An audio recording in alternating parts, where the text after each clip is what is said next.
வணக்கம். கவிப்பேரரசு வைரமுத்து அவர்களுடைய தாயார் அங்கம்மாள் வயது மூப்பு காரணமாக இறந்திருக்காங்க. அப்படி இறந்தப்ப அந்த வீட்டுல அதிகபட்சமா ஒலிச்ச பாட்டு எது அப்படின்னா, கவிப்பேரரசு வைரமுத்து எழுதின ஆராரிரோ பாடியதாரோ தூங்கி போனதாரோ அப்படிங்கிற இந்த பாட்டு தான் அதிகபட்சமா ஒலிச்சிச்சு. ஆராரிரோ பாடியதாரோ தூங்கி போனதாரோ. இன்னொன்னு, இரங்கல் தெரிவிச்ச பல பேர் வச்சிருந்த கவிதை என்ன அப்படின்னா, முதலாய் அம்மாவுக்கு அப்படிங்கிற கவிதை. அதுலயும் குறிப்பா கவிஞருக்கு அவங்க அப்பா இறந்தப்போ ஒரு வருத்தம் உண்டு. என்ன அப்படின்னா, அப்பா இறந்த வருத்தம் ஒண்ணு இருந்துச்சுன்னா, இன்னொன்னு என்ன அப்படின்னா, பொதுவா தென் மாவட்டங்கள்ல இறந்த வீடுகள்ல மைசெட்ல பாட்டு போடுற வழக்கம் உண்டு. அதுல கவனிச்சு பாத்தீங்கன்னா பல பாடல்கள், சோக பாடல்கள் ஓடிக்கிட்டு இருக்கு. அதுல அதிகபட்சமா இருந்தது கவியரசர் கண்ணதாசனுடைய பாடல். அப்ப கவிஞருக்கு இன்னொரு வருத்தம் கூடுதலா வருது. என்ன நினைக்கிறாரு அப்படின்னா, அப்பா இறந்துட்டாரு, இங்க கூட கவியரசர் கண்ணதாசன் தான் முழுசா இருக்காரு, தன்னுடைய அப்பா இறந்ததுக்கு தன்னால ஒரு பாட்டு கொடுக்க முடியலையோ, எத்தனை தேசிய விருது வாங்கி என்ன அப்படின்னு சொல்லிட்டு அவருக்கு ஒரு வருத்தம் இருந்துச்சு. இந்த வருத்தத்தை ஆனந்த விகடன்ல ஒரு தொடர் இருந்துச்சு, அதுல பதிவு பண்ணியிருந்தாரு. ஆனா அந்த வருத்தத்துல ஒரு வருத்தம் தாய் இறந்தப்ப போயிருந்துச்சு. என்ன அப்படின்னா, தாய் இறந்தா எத்தனை வயதுல தாய் இறந்தாலும் மகனுக்கு அந்த இழப்பு தான், அந்த வருத்தம் தான். அந்த வருத்தம் அவர்களை தெரிஞ்சிச்சு. ஆனா என்ன அப்படின்னா, தன்னுடைய தாய்க்குடைய இறப்புக்கு திரும்ப இந்த பாடல் தான் ஒலிக்குது அப்படிங்கிற இன்னொரு ஒரு இதுவும் அவருக்குள்ள இருந்துச்சு.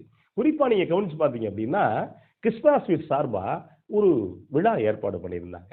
அந்த விழா ஏற்பாடு என்ன அப்படின்னா, 2008-09 வாக்குல அது தமிழ்நாட்டில் இருக்கக்கூடிய ஒரு 9-10 பிரபலங்களை மேடையில உட்கார வச்சு, பிரபலங்கள் அப்படிங்கிறத விட பிரபலங்களுடைய தாயார மேடையில இருக்கையில உட்கார வச்சு, அதுக்கு பக்கத்துல அந்த பிரபலங்கள் கீழே உட்கார்ந்து இருப்பாங்க. அப்படி ஒரு நிகழ்வை கிருஷ்ணா ஸ்வீட்ஸ் நடத்தினாங்க.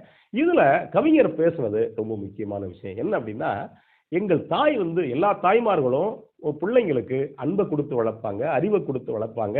ஆனா எங்க தாய் எப்படி வளர்த்தாங்க அப்படின்னா, இன்னும் வறுமையில எப்படி செம்மையா இருக்கிறது அப்படின்னு சொல்லி எங்களை வளர்த்தாங்க. இங்க இருக்கக்கூடிய மற்ற தாய்மார்களுக்கும் என் தாய்க்கும் ஒரு பெரிய வேறுபாடு இருக்கு. என்ன அப்படின்னா, என் தாய்க்கு எழுத படிக்க தெரியாது அப்படின்னு சொல்லி சொன்னார். பெரியோர்களே, இந்த மேடையில் மாதரசிகள் நிறைந்திருக்கிறார்கள். 10 மாதரசிகள் தமிழ்நாட்டு பண்பாட்டுக்கு, உலக செழுமைக்கு ஈன்று புறந்தந்தவர்கள், பெருமைக்குரிய பெருமக்கள் இருக்கிறார்கள். அத்தனை பேரும் உயர்ந்தவர்கள், வணங்கத்தக்கவர்கள். இந்த 9 பேரிலிருந்தும் என் தாய் மட்டும் வேறுபட்டவர். ஏனென்றால் என் தாய்க்கு எழுத படிக்க தெரியாது. அவர் பெற்ற மகனின் கவிதைகளை உலகம் இன்று பாடமாக கற்றுக் கொண்டிருக்கிறது. எல்லா தாய்மார்களும் தங்கள் பிள்ளைகளுக்கு அன்பை ஊட்டினார்கள், அறிவை ஊட்டினார்கள். எனக்கு என் தாய் அன்பையும் ஊட்டினார், அறிவையும் ஊட்டினார். எல்லாவற்றையும் மேலாக என் தாய் எனக்கு கொடுத்த செல்வமாக நான் கருதுவது சின்ன வயதில் எனக்கு கற்பித்த வறுமையை. எழுத படிக்க தெரியாத ஒரு தாய் தான் தாம் பிள்ளைகளை எந்த கெட்ட வழக்கம் இல்லாம வளர்த்திருக்காங்க அப்படிங்கிற பெருமை எப்போதுமே கவிஞருக்கு உண்டு அப்படின்னு வச்சுக்கங்களேன்.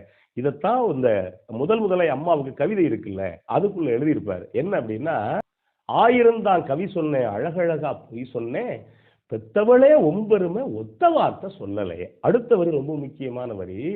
எழுத படிக்க தெரியாத தாய் பத்தி எழுதி என்ன லாபம்னு எழுதாம போனேனோ அப்படின்னு போட்டிருப்பாரு.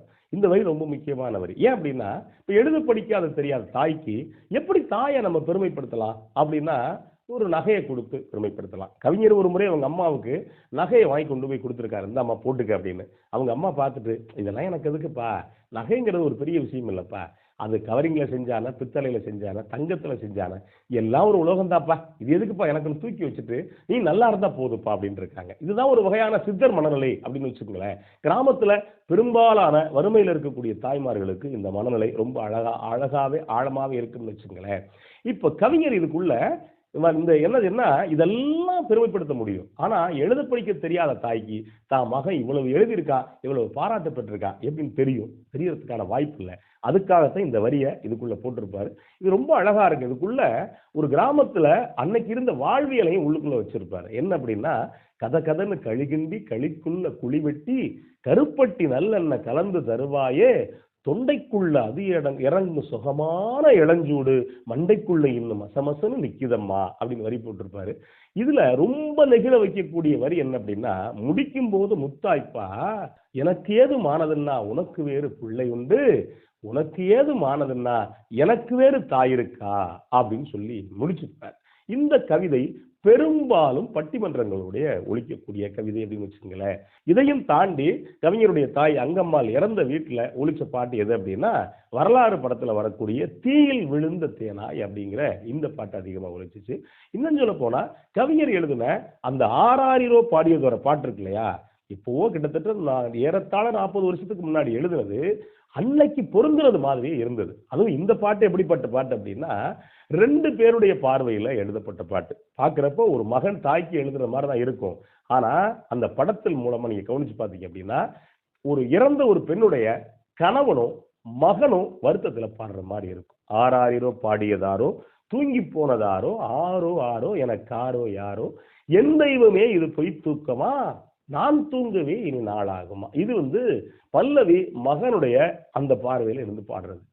என் தெய்வமே இது பொய் தூக்கமா. முதல் சரணத்தை கவனிச்சு பாத்தீங்கன்னா, நடிகர் சிவாஜி கணேசன் பாடுவார். யாரு? தன்னுடைய மனைவிக்கு. அந்த வரி எப்படி இருக்கு அப்படின்னா, நீ முந்தி போனது நியாயம் இல்லையே, நான் முந்தி போகவும் யோகம் இல்லையே. இது எப்படி புரிஞ்சுக்கலாம். கூட்டை விட்டு தாய்க்கிளி பறந்ததெங்கே, பசித்தவன் கேட்கிறேன் பால் சோறு எங்கே, என் தேவியே நானும் செய்த குற்றம் என்ன கூறு, ஒரு பார்வை பாரு அப்படின்னு இருப்பார். என் தேவியே நானும் செய்த குற்றம் என்ன கூறு.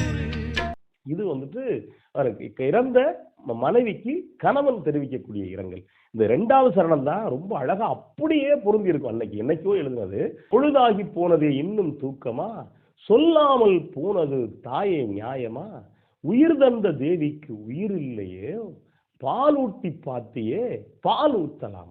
இந்த வரிகளை கவனிச்சு பாருங்க. எங்க மனவேதனை இருக்கும் அப்படின்னா, அந்த கட்டத்தலைன்னு சொல்லுவாங்க, அந்த புதைக்கக்கூடிய இடம் இருக்குல்ல, அந்த இடத்துல அன்னம் போட்ட என் தாயை உனக்கு அரிசி போட வந்தேன், என்னை நானே நொந்தேன் அப்படின்னு முடிச்சிருப்பாரு. அன்னம் போட்ட என் தாயே உனக்கு அரிசி போட வந்தேன்.